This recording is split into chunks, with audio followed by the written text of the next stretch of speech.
Olá, oitavo ano, bom dia! Sejam todos bem-vindos a mais uma aula de gênero. E hoje nós vamos fazer a leitura do nosso paradidático, que o nosso paradidático é a vinda da família real para o Brasil. Nós vamos estar fazendo a leitura e, em seguida, para a tarefa de casa, nós vamos responder a atividade, a página 4 e 5 do livro de atividade de leitura, tá? Diz o seguinte: as colônias do continente americano, entre as quais logo o Brasil, obtiveram sua independência quase no mesmo período entre o final do século XVIII e o começo do século XIX. Isso se deu porque existiam fatores gerais e comuns ligados a mudanças que aconteciam, sobretudo na Europa, naquele momento. Foi uma verdadeira era de resoluções, colocando em crise o chamado antigo regime. Por antigo,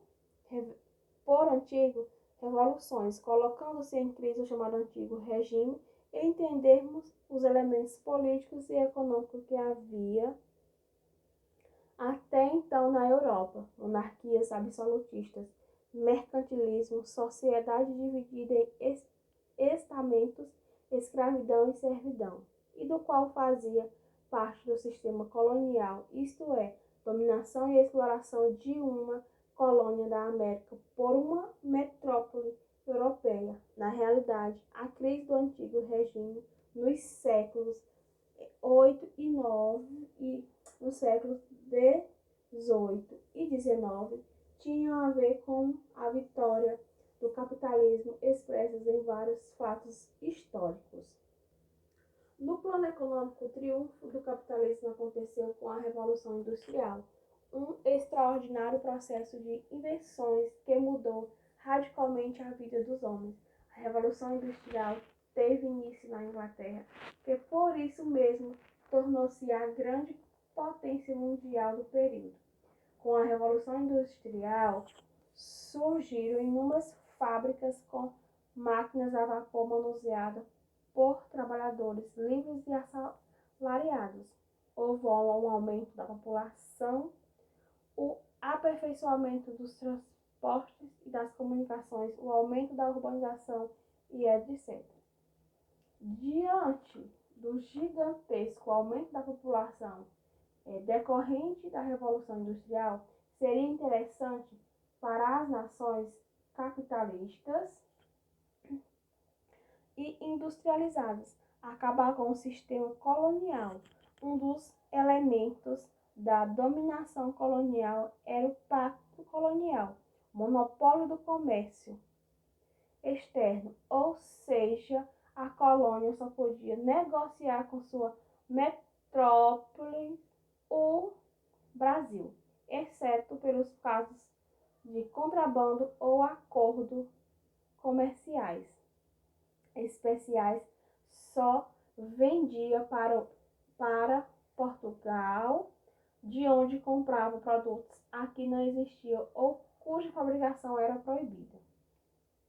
Entretanto, caso as nações da América se tornassem independentes, poderiam se transacionar com os países que desejavam, como a Inglaterra, cujos portos estavam abarrotados de produtos vindos das nascentes fábricas. Não por acaso, naquele momento, surgiu como grande teoria econômica o liberalismo, que não por coincidência teve entre os fundadores o britânico Adam Smith. O liberalismo econômico criticava duramente as práticas econômicas mercantilistas até então existentes, intervenções do Estado na economia, monopólio comercial, trabalho sérvio e etc.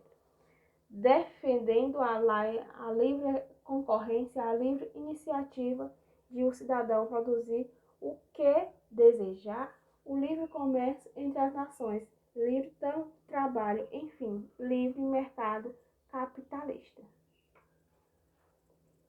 As ideias liberais, perceba, caíam como uma luva para a Inglaterra, mas também fizeram a cabeça de muita gente nas colônias.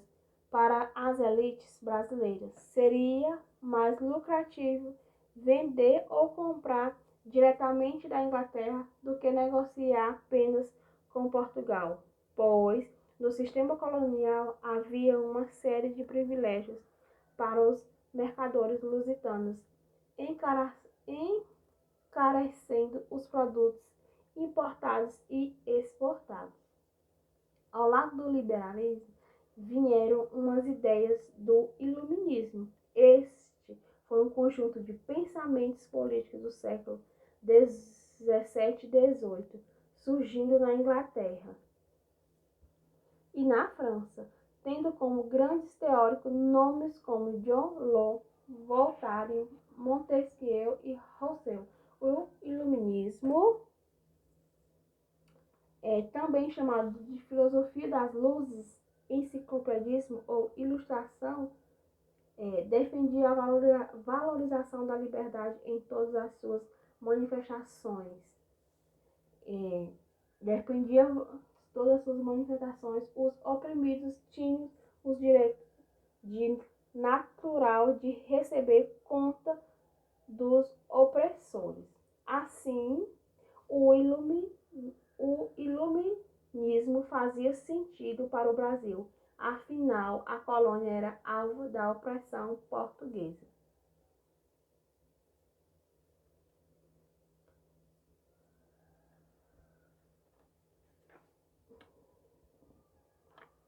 Tais ideias chegaram ao Brasil através de viajantes, dos filhos das elites brasileiras que iam estudar na Europa. Do contrabando de livros, as autoridades portuguesas proibiam aquelas ideias, tidas como subversivas e perigosas. Não raro era debatida em entidades secretas como a maçonaria, cujas lojas, grupos maçons passaram a se multiplicar no Brasil no começo do século XI, no começo do século XIX, e nas quais estavam pessoas importantes da sociedade. É bom observar que os princípios liberais e iluministas eram defendidos pelas elites brasileiras de forma restrita, ou seja, elas defenderiam apenas o ponto que lhes era conveniente.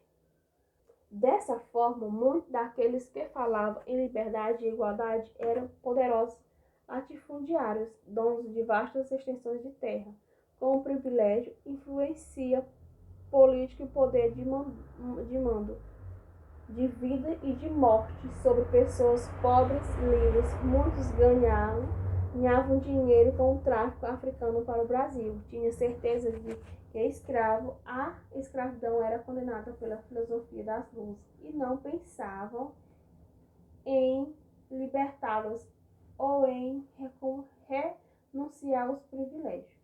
Aqui temos falando um pouco da maçonaria.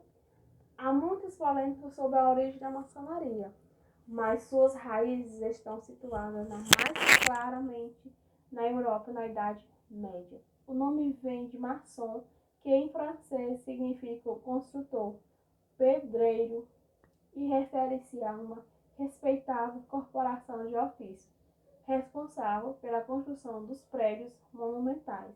Esses trabalhadores não estavam submetidos a servidão e podiam concluir livremente suas técnicas e habilidades.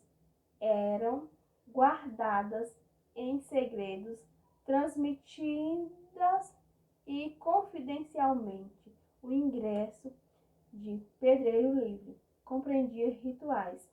A maçonaria, como conhecemos hoje, surgiu na Inglaterra em 1717, ligando-se ao pensamento liberal, à liberdade de credo, à propagação de ideias e ao combate ao regime antigo. O que lhe valeu a forte oposição da Igreja Católica e da nobreza. Os maçons se organizam em grupos autônomos e se reúnem nas designadas oficinas ou lojas e têm toda uma simbologia como o compasso, o esquadro e a letra G, de grande arquiteto do universo, ou seja, Deus. A maçonaria também chega ao Brasil em 1811. Se na Europa houve grandes atritos entre os maçons, a Igreja Católica nas terras brasileiras, em geral, o convívio foi harmonioso. Vários clérigos eram maçons, como também pessoas da classe dominante. A maçonaria teve um papel de destaque nas articulações que levariam à independência do Brasil em 1822. As ideias iluministas estiveram presentes em dois episódios históricos que também abalaram o antigo regime e provocaram efeito impactante sobre a emancipação da colônia da América. Um deles foi a independência das 13 colônias de Inglaterra da América do Norte, os atuais Estados Unidos. As primeiras se libertaram do sistema colonial no continente e que serviu de exemplo para os demais países. O segundo episódio foi a Revolução Francesa, de 1789, a grande revolução burguês-capitalista da história. Verdadeiro golpe de morte no absolutismo na Europa e que fez irradiar ainda mais os princípios do iluminismo e do liberalismo. Aqueles que se ressentiam do sistema colonial viram naquelas duas revoluções o caminho a seguir para a sua independência. A revolta dos colonialistas. Afora os fatores externos, ocorreu igualmente mudança dentro do Brasil, contribuindo para que mais gente visse como odiosa a dominação da metropolitana das nações decadentes. Portugal gradativamente buscava sugar as riquezas da sua principal colônia. Havia tirado toneladas de ouro do Brasil no século XVIII durante o ciclo minerador, mas não aplicou ou não pode aplicar riqueza, continuando a ser um país de terceira categoria dentro da Europa, dependendo de cada vez mais da Inglaterra. Ironicamente, em virtude dessa dependência, muito ouro do Brasil foi para as mãos britânicas, contribuindo para a Revolução Industrial. Apesar de a mineração ter deixado muitos buracos por aqui, o Brasil vivera um surto econômico no século VIII, quando se viu o aumento da população e do mercado interno, o crescimento da urbanização e o enriquecimento maior de algumas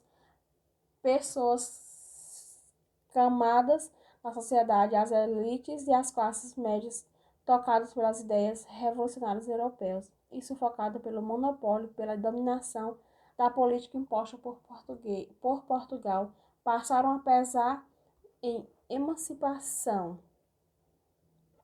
Os colonos se indignavam com os altos impostos, os privilégios dos comerciantes portugueses, a lentidão da justiça, a corrupção, os demandas dos funcionários reais e as discriminações contra os que haviam nascido no Brasil.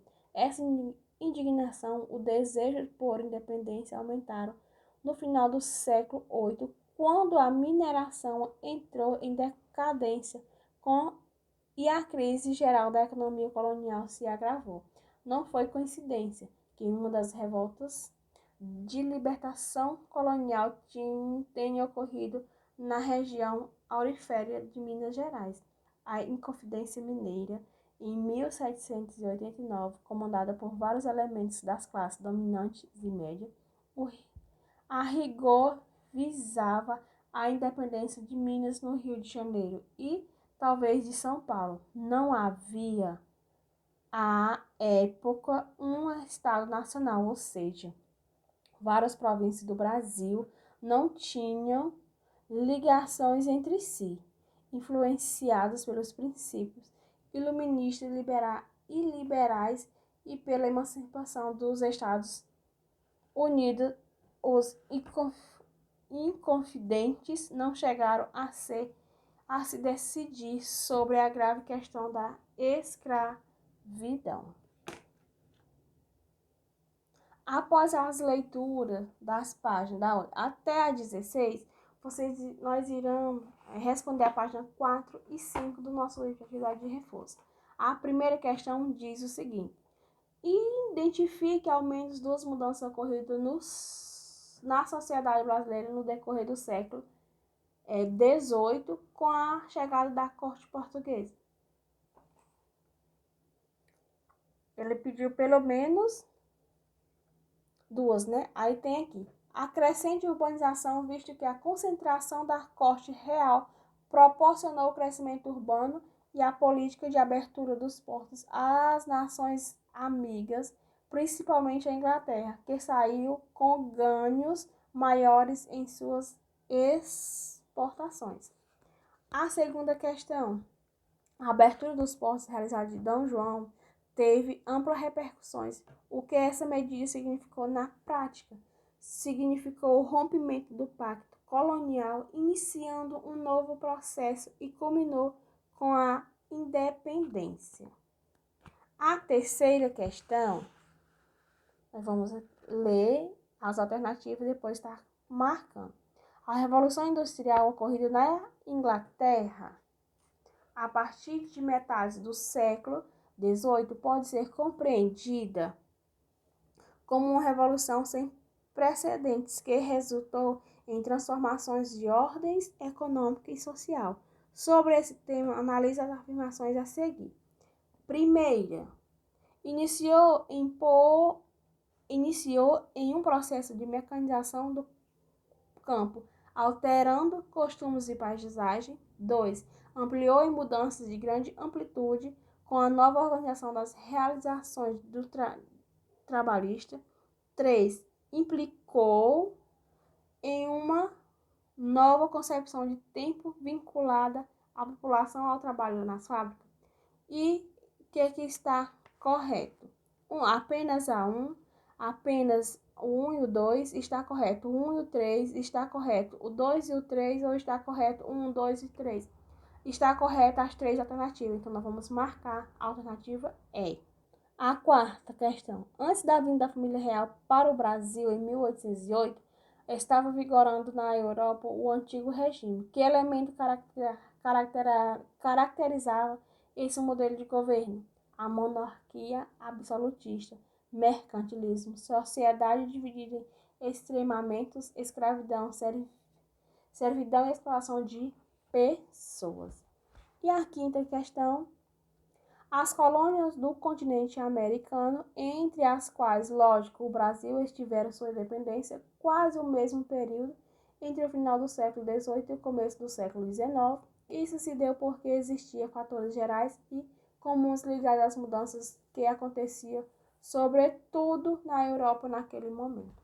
Considerando as informações presentes no texto, é correto afirmar que: letra A, absolutismo foi enfraquecido pela independência das colônias americanas. B, com o declínio do antigo regime na Europa, o sistema colonial também entrou em queda. C, as colônias americanas conquistaram sua independência a partir da vinda da família real para o Brasil.